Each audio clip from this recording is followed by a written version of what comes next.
बिस्मिल्लाहिर्रहमानिर्रहीम। अस्सलाम वालेकुम। शुमाल HT न्यूज़ के साथ मैं हूं अमारा उल्फत। आपको बताते चले नवाज शरीफ वापस आएंगे और उनको ज़मानत भी मिल जाएगी। नवाज शरीफ किसी भी गारंटी के बगैर आ रहे हैं। इसहाक डार ने बड़े यकीन के साथ मजीद कहा कि प्रोटेक्टिव बेल नवाज शरीफ का हक है।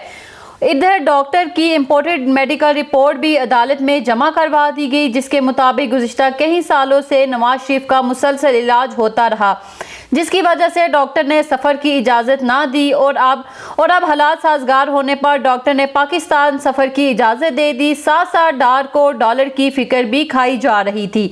उनका कहना था कि डॉलर को 250 पर आ जाना चाहिए। आपको बताते चले नवाज शरीफ वापस आएंगे और उनकी जमानत भी मिल जाएगी। नवाज शरीफ किसी भी गारंटी के बगैर आ रहे हैं। इसहाक डार ने बड़े यकीन के साथ मजीद कहा कि प्रोटेक्टिव बेल नवाज शरीफ का हक है।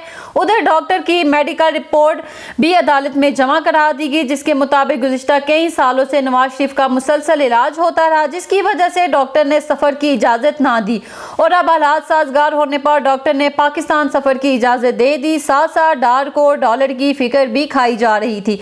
उनका कहना था कि डॉलर को 250 रुपये पर आ जाना चाहिए।